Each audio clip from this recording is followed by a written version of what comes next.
Thank you, everybody. I really appreciate the opportunity to speak with you tonight. My name is Jeremy Nienow. I'm an archaeologist living and working and learning here in the state of Minnesota. I've been doing archaeology for about 30 years now, and occasionally I have the opportunity to work on really darling projects like this one, where I get approached by someone interested in archaeology, not because they're developing a parcel and turning it into homes, or they're doing something else and the landscape's going to be destroyed. Instead, they're working with me because they want to do some restoration on the landscape. They're curious and interested about archaeology. They like to know what's there.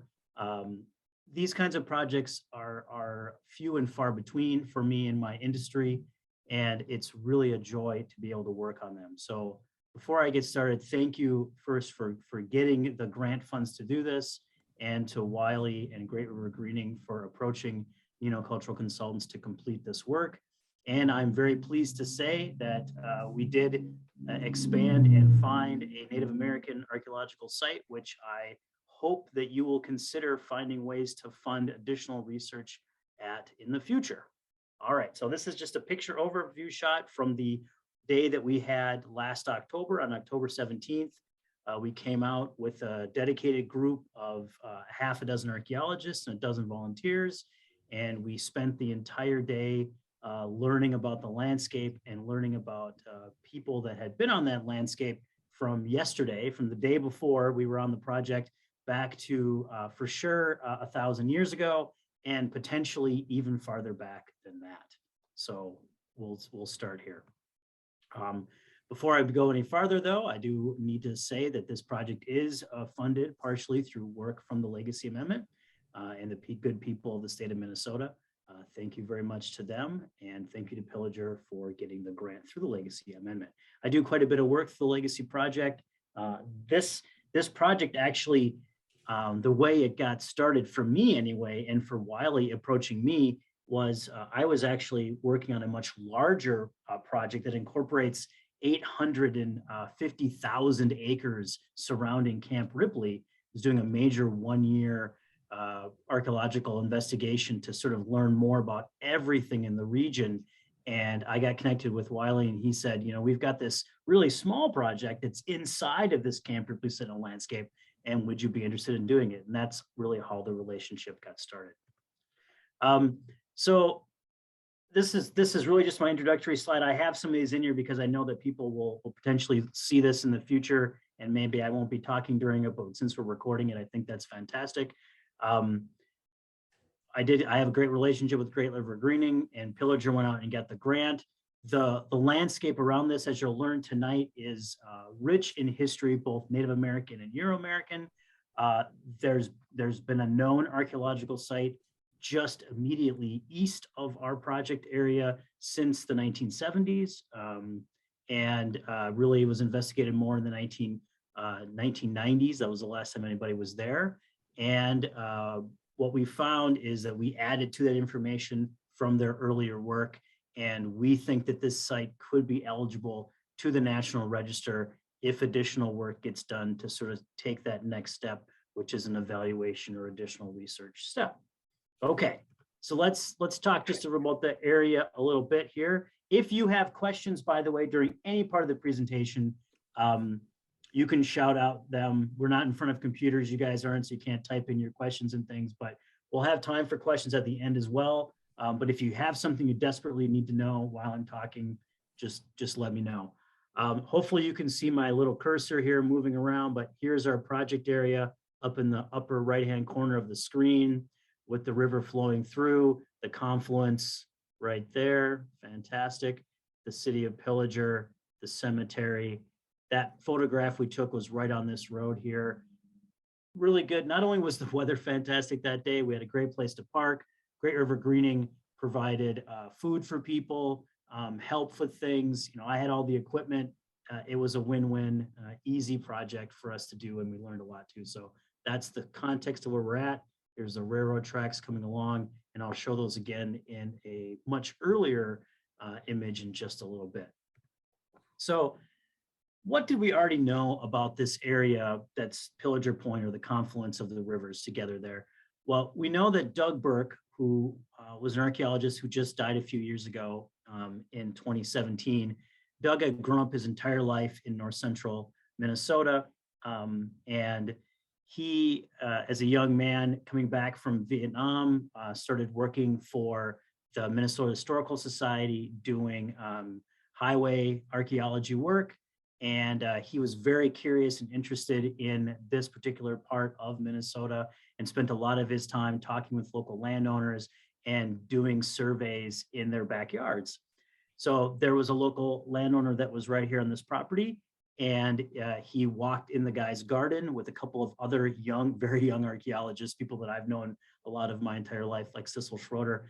And they found in the garden, right at the confluence on the east side, they found a few flakes, basically the chipping debris from Native Americans making stone tools in the past. So they kept this site in the back of their mind. It ultimately got recorded with the state of Minnesota a few years later. And, Doug was working on hundreds and hundreds of things at the time. He kind of forgot about it. Fast forward about 20 years. And by this time, he was now a founding member of the Institute for Minnesota Archaeology. And they had a long-term standing project to do work with Minnesota Power. And as Minnesota Power was using a hydroelectric dam on the river, and they were going to be changing the elevational heights of the water, they had to do archaeology ahead of time in the area. So Doug led a group that came back just under 20 years after the first time he was there, and they surveyed all up and down the river looking for archaeological sites. They found almost 30 sites. They recommended several of those for additional survey. One of those sites was the Pillager Point site that we're talking about today. They did additional walking along that dirt road just leading outside of the cemetery that I was pointing to in the beginning, and they found some other flakes, again, at the far end of it on the eastern side. They also knew that there was an ox cart trail that had gone through the area in the early 19th century, and they knew that in the early 20th century, a portion of the point on the western side had been used as a landfill area for people depositing things from Pillager. So they knew that there was a Native American presence in the landscape. They knew that there was a 19th century presence in the landscape, and they knew that there was a 20th century presence in the landscape. So all those three things came together right at the confluence. So they already knew there was an archaeological site there, but they had worked both by walking across the landscape and finding sites, and talking with local landowners to learn more about what was in the direct area. They recorded all that information in 1991 and made a update to the site form that had been recorded way back by Cecil back in 1977, a few years after Doug Burke originally found the site in 72. All right. And again, at that time, they recommended that the site should have additional research done on it. This was back in the 1990s. I was in high school still in the 1990s. Just thank you very much. I'm not quite that old yet. Didn't go to college until the mid 1990s. And now we fast forward to 2021, and we're out looking at this site finally again. Okay, this is a GLO, a government land office map. The first time when Euro-Americans were coming across and selling the landscape, the first thing that the government had to do was create maps to show what was available for purchase inside of landscapes. So the government land office produced a whole series of section by section maps. And this is one of those early maps with a few things drawn on top of it. So here is the section in which our site is at. Pillager doesn't even exist yet as a town. You can see that they've platted out and they know where the grade's going to go for the Northern Pacific Railroad right here. And then kind of a line, a sort of a haphazard line that goes through here is the Crow Wing and Otter Tail Trail, also part of the Red River Ox Cart Trail system. And here we are at the confluence. So you've got the Native American occupational landscape right along the river for a long time, thousands of years. You've got this ox cart trail coming across in the 19th century. And then on the western side of the confluence, there's a 20th century occupation from the people of Pillager putting their unwanted materials there. All right, so now we're gonna take a look at the modern landscape here today. And this is just an aerial image, again, shows the city of Pillager and the river and the hydroelectric dam down there. All of these areas are known archaeological sites on the landscape. There's a lot of them. Most of these locations are Euro-American farmsteads and homesteads, or they are Native American archaeological sites where they're doing procuring of resources, whether that's fish or game. They're resharpening tools, they're camping. They're basically doing the exact same thing that Euro-Americans do in the landscape, they're just doing it earlier in time. One of the reasons why, or two of the reasons why this landscape has so many archaeological sites on it that are known is because one, Doug Burke's work all along the river for Minnesota Power. So he identified these big, large sites like this one right here. This, by the way, is our archaeological site nowadays. It's larger configuration.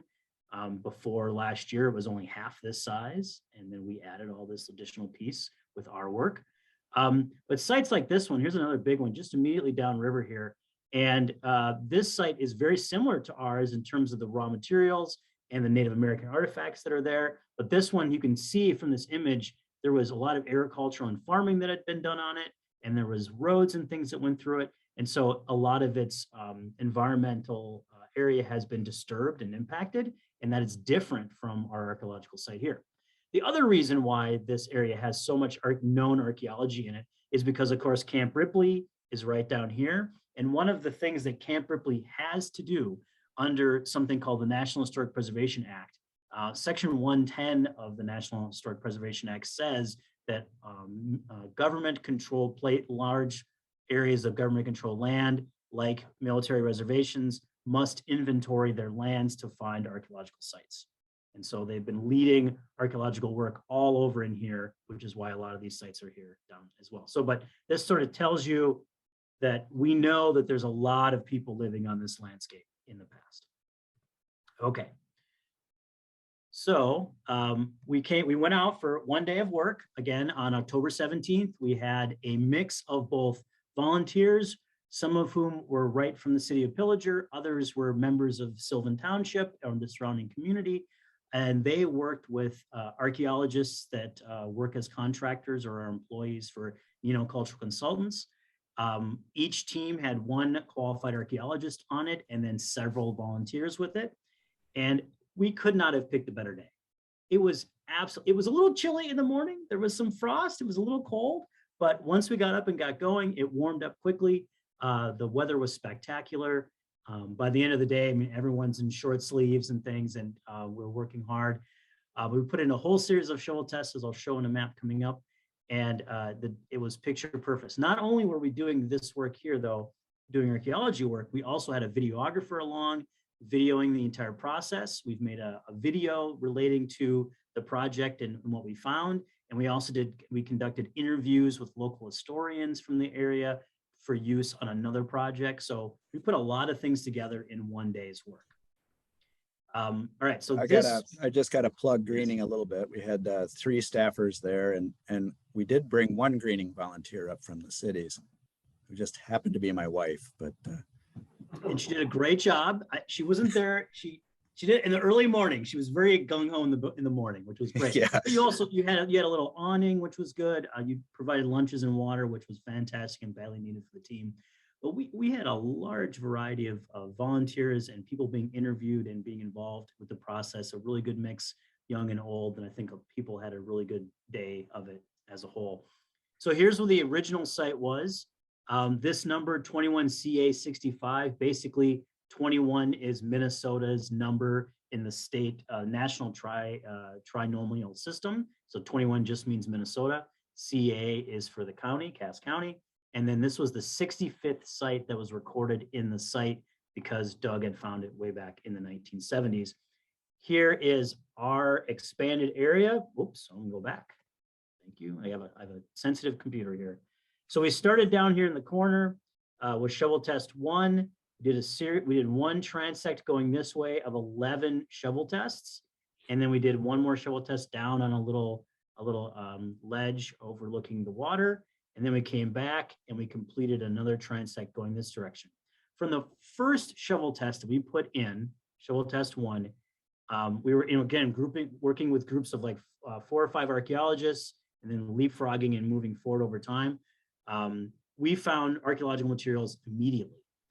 We had historic and prehistoric materials in the very first test. It looks like we didn't do a lot of work here. You're like, you only got done, 18 shovel tests all day long. What were you doing all day? Well, we were digging those tests. The shovel tests are about the size of a pizza box, and they go down 3 feet into the ground. You spade out carefully about 6 inches of soil at a time. Put that into the screen. I'll back up so we can talk about it. So put that into the screen, shake it, look in that for anything that doesn't look like a rock, right? So anything that doesn't look natural, you find it. Then you yell for joy when you find stuff, and everybody from everywhere else comes over and looks at your stuff.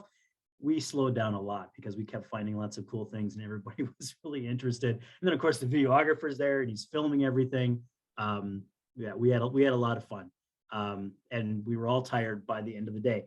So what we found is that the material definitely extends along the waterfront, and it doesn't extend back away from the water very far. And we did this one transect out this way. And of course, shovel tests had a mix of Native American and Euro-American materials in them. And here is a picture. So this is just an overall one to show you where we did the work. This is the additional wing, if you will, the western side that has been added to this site. So now it encompasses both east and west sides of the confluence. And we significantly added to the Native American materials that had been found. All right, so in terms of some of the pictures of some of the archaeology, we definitely have an early 20th century Euro-American deposit landfill that's on the very edge of the, so it really is right in this area right here. And then it kind of comes down onto this little over ledge right there. And there are people leaving their boats and trash and other things like that too. So people were adding to the archaeological site the week before we were there. But we have great 20th century materials, carnival glass and other things. There's lots of materials that are there. You might think, who cares about, a 1920s, 1930s dump? It's not very cool. Well, anything that's older than 50 years sort of starts to get lost in our minds in terms of, those kinds of artifacts. So the National Register says that sites that are more than 50 years old are interesting to people. And this historic component is definitely more than 50 years old. And we can learn a lot about the people that put the materials there from Pillager. That wasn't the focus of our work. We were very much more interested in the Native American component, but there is a nice Euro-American component that's on top of that. All right, but really we're interested more in the prehistoric materials. So these are all of the pieces of lithic chipping debris from making stone tools from one shovel test. So each shovel test got an individual lot number. Once we get back into the lab, we clean all the materials, we carefully look at them, we figure out where they come from in the world, what they were to. We learn about the people in the past by the objects we left behind. That's what archaeologists do. So we have quartz, which is one of the largest materials that we found on the site. Quartz is very commonly used. Really, from Little Falls to the north is a lot of quartz. There's Tongue River silica, which is also found in the north. Other quartzites, which come from eastern to areas to the east of us in Wisconsin. And then we're going to talk about some stuff on the next slide here. We also had some Knife River flint from North Dakota, far western North Dakota. This is some more Tongue River silica. But then we also had some Native American pottery.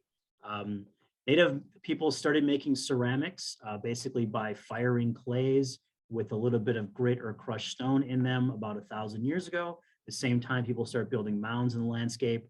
They're using pottery. They're making bow and arrows for hunting and warfare. It's a really radical and interesting time in the past, and starts about 1,000 years ago. And we have ceramics as well. They're not very exciting ceramics. They're undecorated. They don't tell us a lot about the individuals that were making them, but we know that they're actually using ceramics, which is important. All right.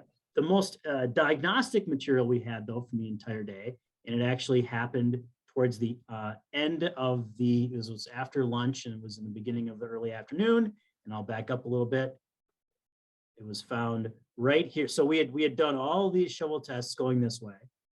And then we dug one more down here to make sure we were outside of the cultural area. Then we started doing our transect going north. And the very first shovel test right here with one of the members of the Sylvan Township Board, 2 inches, 5 centimeters below ground surface, the first shovel that gets thrown in, this projectile point is found. So this is a late woodland projectile point. Oftentimes they're called bird points. They're made in the last 500 years to really up right until Euro-American contact with Native peoples. It meshes very well with the ceramics that were found on the previous slide in a different shovel test. So we definitely know that there is a woodland component to the site, and this diagnostic material is way more than Doug had back in the 1970s and then later in the 1990s when they did their work.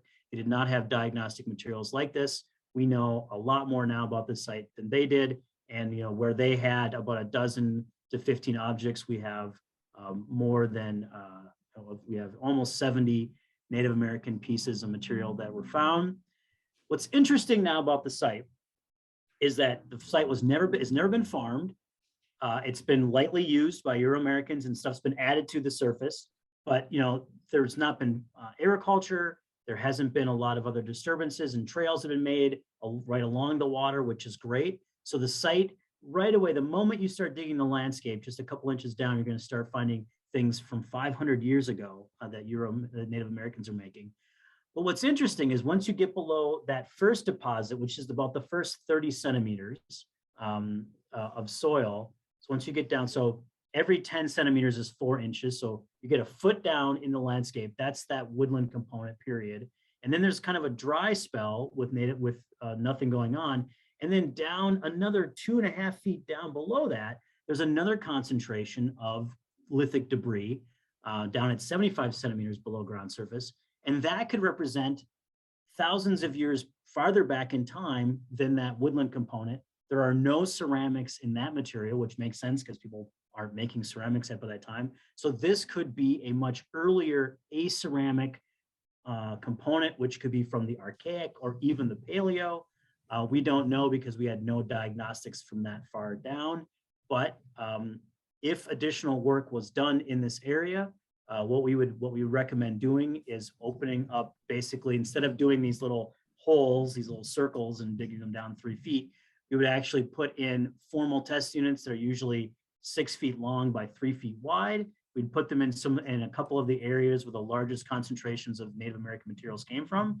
And we would carefully go down every 2 inches, layer after layer after layer after layer, and see if there is this concentration, if it plays out of the deeper 75 centimeter level, and if there are materials there that are diagnostic in terms of projectile points or scrapers or other tools that Native people are using, which could mean that this site is multi-component. It's not been damaged much by Euro-American use, so it's intact. Those two things could make it eligible to the National Register. We already know also from the materials that were there that yes, they were making use of stuff right in their backyard, quartz, quartzite, Tongue River silica, but they also have big trade networks that go all the way out into the western North Dakota to get Knife River flint, and then all the way into central Wisconsin to get quartzites from places like Hickston. So they're part of a large trade network that's hundreds of miles in size, and they're living on a landscape and doing the exact same types of things that you and I are doing on a landscape today. That's my presentation. It was a fantastic one-day project. We learned an awful lot. We expanded the site's boundaries, basically doubled it in size. We learned a lot more about the people who have lived there, and I really appreciate the opportunity.